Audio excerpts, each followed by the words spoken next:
Hi everyone, welcome to my YouTube page. My name is Jessica and I am currently a licensed attorney in the state of Florida. Today's video is going to be actually about how to become a licensed attorney. So thank you for tuning in. If you're new here, please subscribe, like this comment, like this video, and leave a comment. I really do appreciate it, and I do read every single comment, and most of the times I try to respond back. So let's go ahead and get into it. So to become a lawyer, you need to do essentially 5 main steps.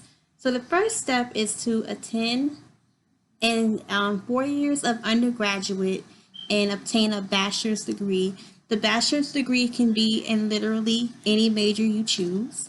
I personally suggest that students choose majors that are highly analytical or highly communicative, in the sense that it gives them strong communication skills and strong logical analytical reasoning.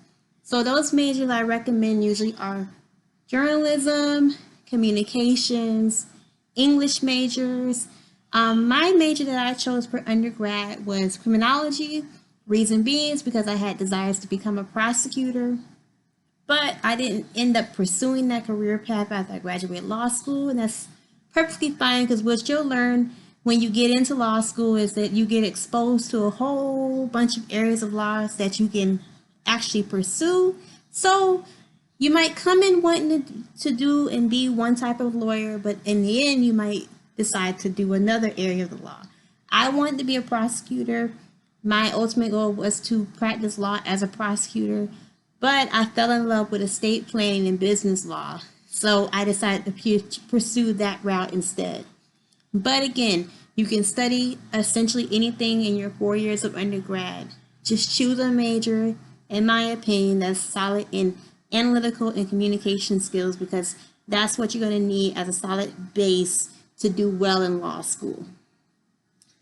Number 2, while you're in undergrad, you take a test called the LSAT. Some schools are now accepting the GRE as a substitute for the LSAT. But on the LSAT, there are 4 major sub areas, which the number 1 is reading comprehension, 2, analytical reasoning, 3, logical reasoning, and 4, the logic games. For the LSAT, I suggest that you take it in your junior year of undergraduate, and that you take a prep course to prepare for this exam. I would recommend companies like PowerScore, that's a really good one, or the logic game, the LSAT Bible. A lot of people were doing that when I was in undergrad. Those I heard were pretty solid courses, and Princeton Review. But the key to the LSAT is practice, practice, practice. Ask plenty of questions of your instructor if you take a prep course, and that score is going to determine the rankings of law school you can be accepted into, and it also determines maybe the scholarships that you have access to. So the LSAT, along with your GPA in undergrad, matter the most. While you're in undergrad, I would pick a major that would be challenging, but not so challenging that it ruins your GPA, because law school admissions take into account all 4 years of of undergrad, and they give you a U GPA.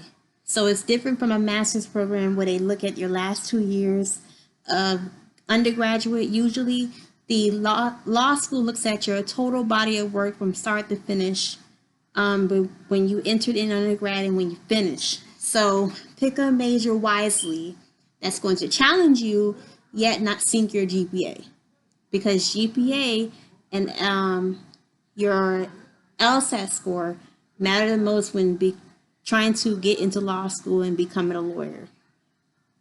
All right.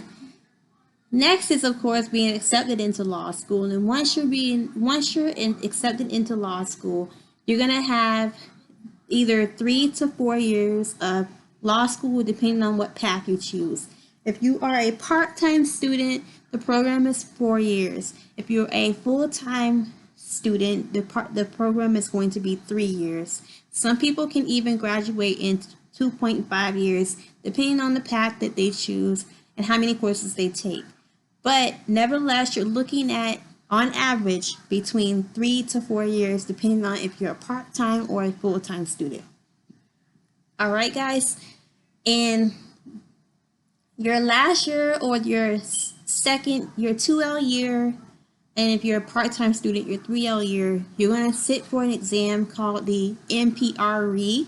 The NPRE is a professional responsibility exam that all lawyers must take. In the state of Florida, I believe you need a cut score of 75 or higher, but every jurisdiction is different. So look into the jurisdiction you're trying to sit for and have an understanding of what NPRE score you need. Now, the NPRE score normally is good for 2 years, 2 years prior to sitting for your first bar exam and passing it. So be mindful of when you're going to sit for the bar exam and when you're going to take that exam, so you don't have to retake it if you choose not to sit or you're not ready to sit. All right, guys.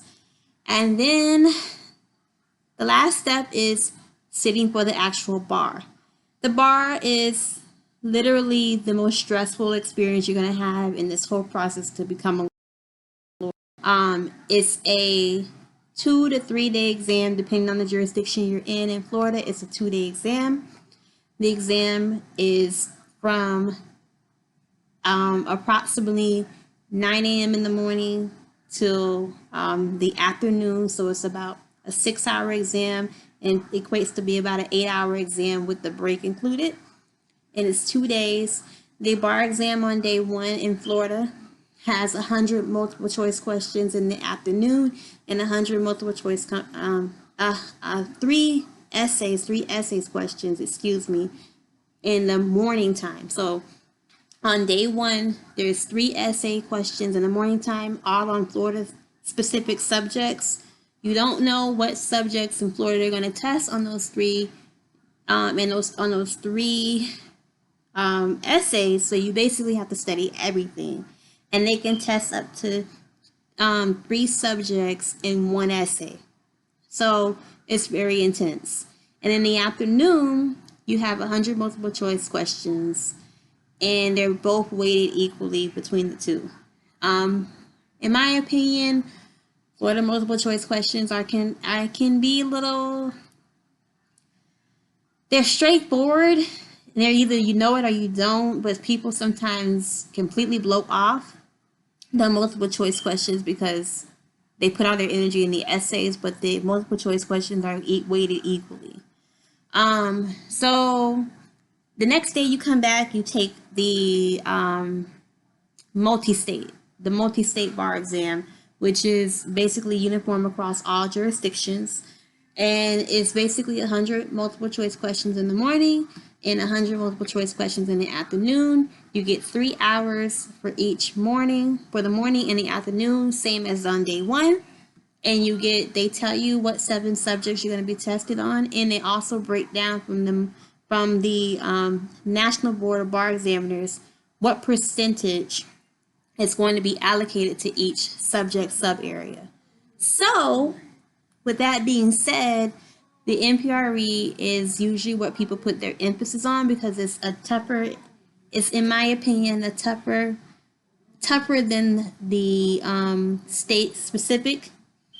And it has a little bit more tricks and turns to it. So the multi-state is 50% of the exam. So in Florida, you need a 136 to get your bar license. So let's say you completely bomb day 1 and you kill and rock day 2.